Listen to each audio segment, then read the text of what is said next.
you're not laughing now, by now, pretty much fuck you. Am I right? Am I right? Am I right? Am I right? Do you like my headband? I once gave a man a flashback with his headband. Yeah. True story! I was picking up a few groceries. I was just walking down the bread aisle. I saw this man with a Vietnam veteran cutoff. Our eyes locked. The air got still. I could hear the Hueys in the air. I could smell the napalm. I reached for a loaf. He ducked. I thought that was fucking hilarious. Does that make me a shitty person? I'm working on it. I'm trying to change. I'm trying to turn over a new leaf. Speaking of overused metaphors, I've been thinking about religion a lot lately. That went way over your head. Alright, I don't have time to explain.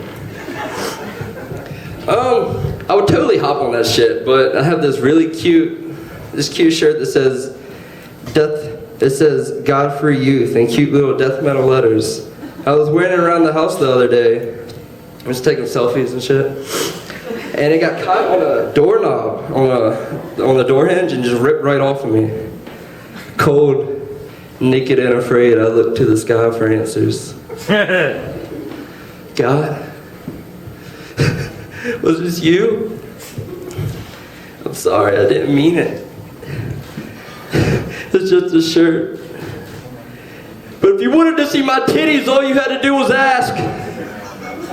Who am I to argue? Who am I to argue? I mean, he is my father.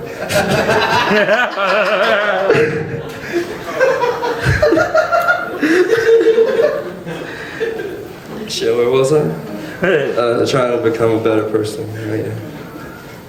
I'm trying self-help books. That hippie shit just confuses me though.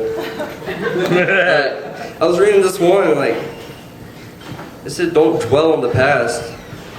Like, how the fuck am I not supposed to dwell on the past? How am I gonna learn what I've just read? Like, what the fuck? This bullshit. Liberal, hippie, dirt worshipping bullshit.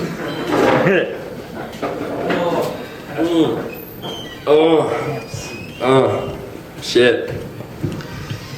I'm not only thinking of myself and ways to improve myself, I'm also thinking about ways to improve my environment.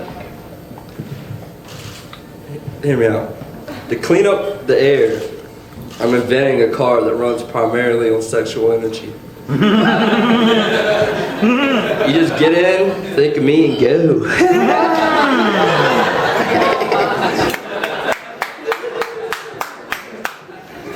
Oh, shit. I don't know. I even fucking got a job, a broke character and got a job just to better myself. Definitely not trying to do that shit the rest of my life. I'm trying to get my name out there. Just trying to let them know who I am. I mean, it's already kind of happening. My girlfriend was telling me about this one guy that was like, that came up to her and was like, are you still dating that Drew Cook kid? I heard he's eating so many mushrooms he can't even talk right. I mean, that was kind of bittersweet. It flattered me and pissed me off at the same time. I kind of just want to walk up to that bastard and be like, hey, buddy, I heard what you said about me. I didn't appreciate it.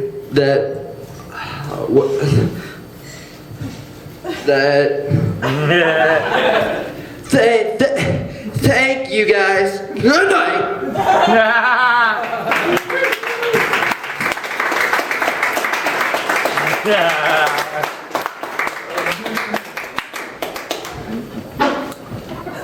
Why are you stop applauding? Keep it going. Jesus. This is a hospitable town. When people talk about Harrisonburg, they're like, it's so warm.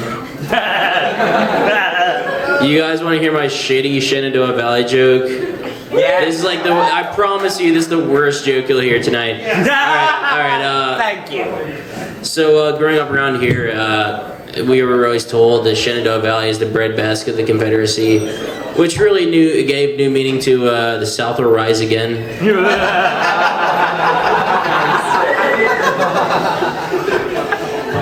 Who doesn't love bread jokes? I love you, Ian. I love you too, Drew.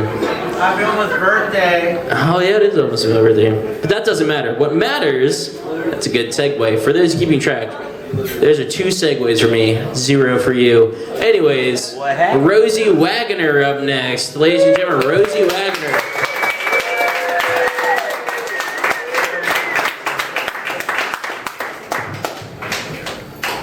Good evening, friends. Oh, the whistles already! Thank you, thank you. That's right, I'm the only woman comic up tonight. Representing half the population. Only one up here. Whatever, that's cool. So, I spend a lot of time on the internet. Is anybody familiar with the internet here? I don't think so. It doesn't seem like it. One of my favorite Facebook pages is Shit My Dad Says. .com. Good, thank you. Thank you very much. It's important to know. I love that site because it's just this blathering old person giving like kooky, cute advice that like helps us survive in the world. And really it just reminds us all, it's really nostalgic of, when Dad would pat us on the back and tell us that everything was gonna be okay at the end of a long day in middle school when somebody fucking called you poopy pants and like said that you blew guys in the fucking restroom or whatever.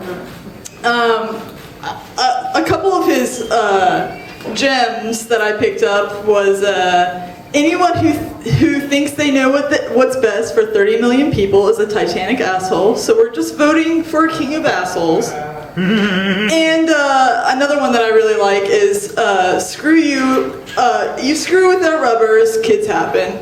Sorry, you don't get to have a dog without the dog shit, which is totally true.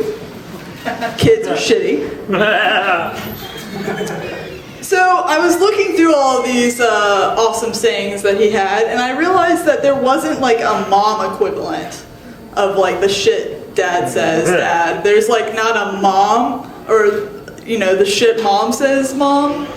And I was wondering where it was, and like combed through the internet, and there really isn't one. And I was like, you know what? I'm gonna be that person. I'm gonna be the feminist that like rallies the charge for moms and is gonna make up not make up, it's real. Dad. The dad is real. But I had a mom and she seemed to be like talking all the way through my childhood, so there must have been something that she said that was like of some value, right? And then very ambitiously I sat at my computer and I actually thought about things that my mother has said to me throughout the years and realized that this was probably the worst idea that I have ever had. The thing about moms is that there's like 2 modes. There's 2 modes with a mom. There's like soul-wrenching, give you everything, nurturing mom. And then there's the psychopath that haunts your dreams, mom.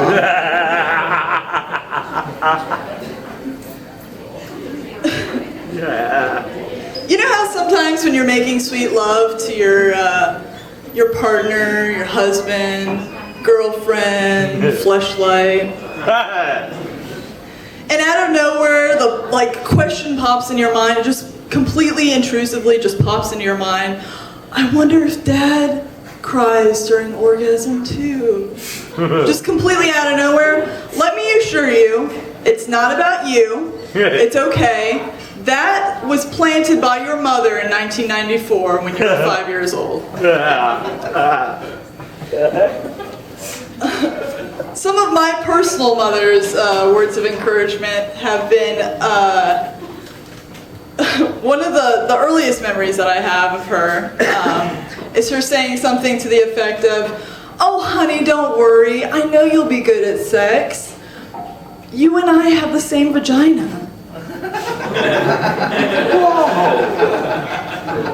First of all, that doesn't make any sense. We can't physically have the same vagina, Mom. Like, that's just confusing. And the question that I ask you is, do you think that I'm going to get into a good college?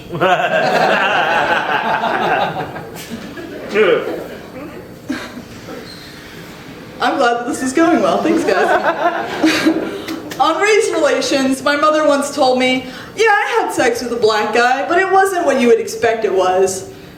It was like, his dick was really long, but it was really thin, like a baby's arm. I know, right? My mom said dick right to my face.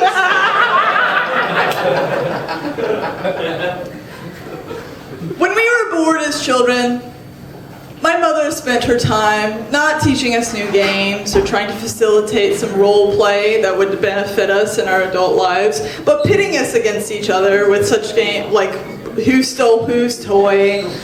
And at the height of our tension, she would tie our arms together like West Side Story knife fight style, and then shove us out into the backyard for the neighbors to bet on us.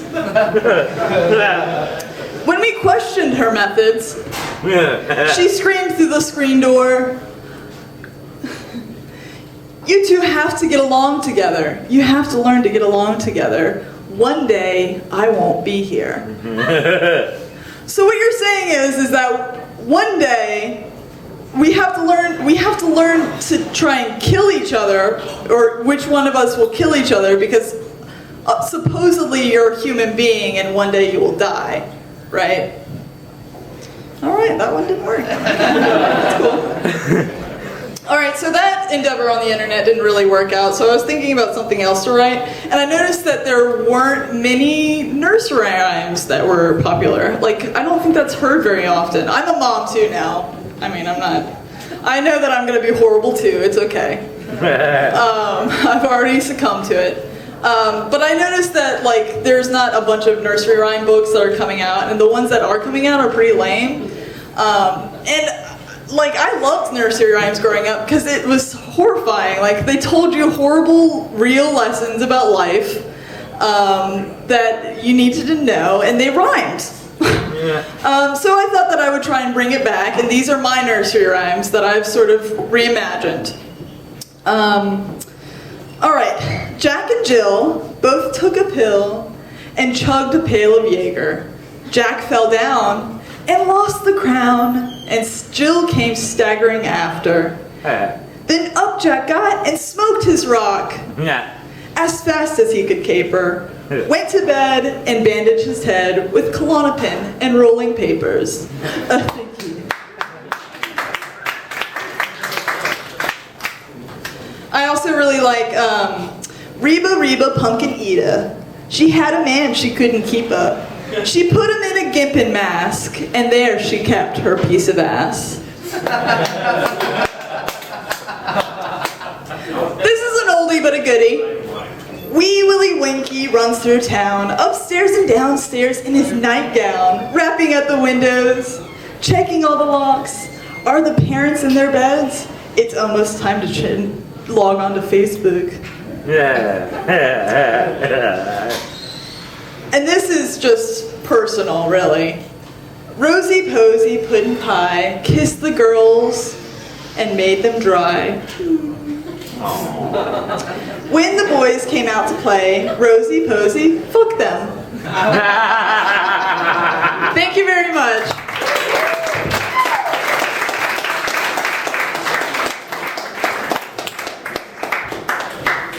Keep it going for Rosie Wagner, yeah. The next guy we have up is a fucking hilarious guy. He's had a podcast for like 2+ years. He hosts open mic at the Hotspot in Waynesboro. One of my favorite comedians around here, Kenn Edwards, everyone.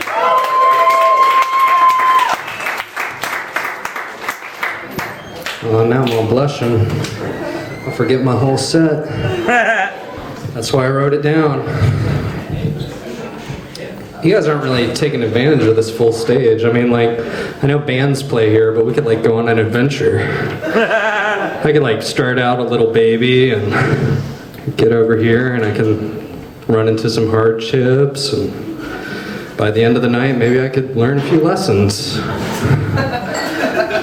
But I'm just going to tell you some stupid jokes. Yes.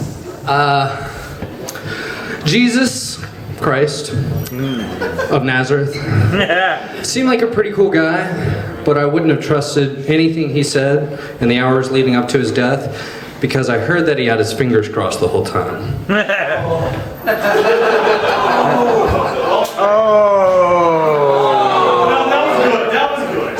Yeah, my mother-in-law was so offended at that joke, and I'm like, that's in the Bible. He was on a cross. Thank you. And she didn't like this one either. Do you think when he was up there, like, you know, basking in the glory of knowing that he was going home, just waiting for his heartbeat to stop, you know, because he, like, trained as a carpenter, he ever, like, took note of the construction of the wood, of the cross he was hung on? Like, oh, sandalwood, interesting choice.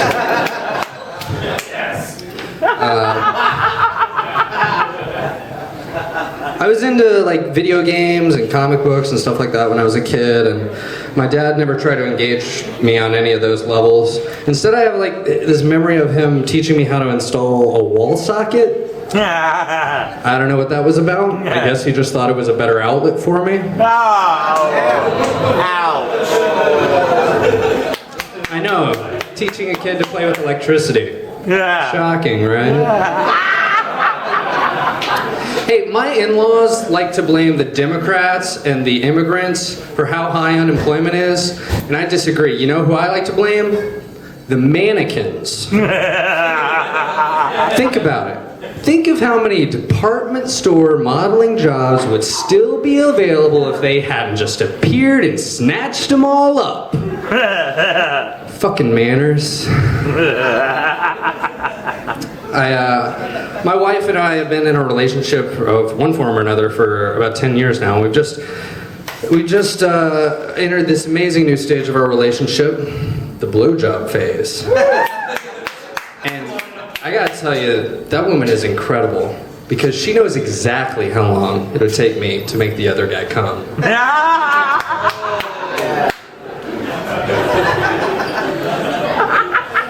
My wife, like, she used to, like, dye her hair a lot, and I used to complain about it, and she was like, hey, I can pretend I'm a different woman if you can grow facial hair and pretend like you're a man.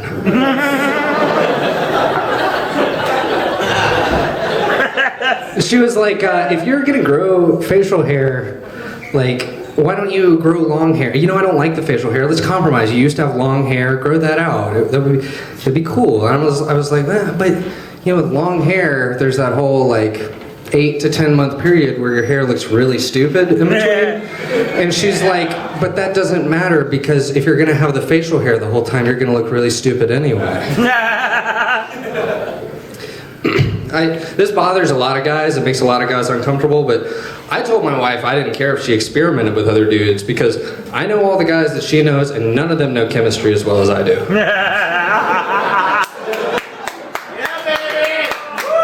Thank you. I had never experienced deep throat before, and I wanted to see what that was all about. So I just put an ad in the Craigslist personals. But I only put that I had a special thing for chicks who were into bulimia.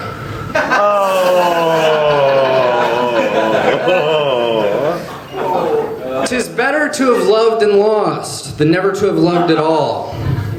But my selfish friend Karen is still whining about her stupid miscarriage when she knows I can't even conceive."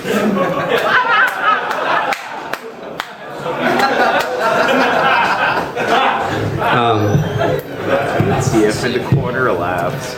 Alright. This is a newer bit. So yeah, I'm reading. Fuck you.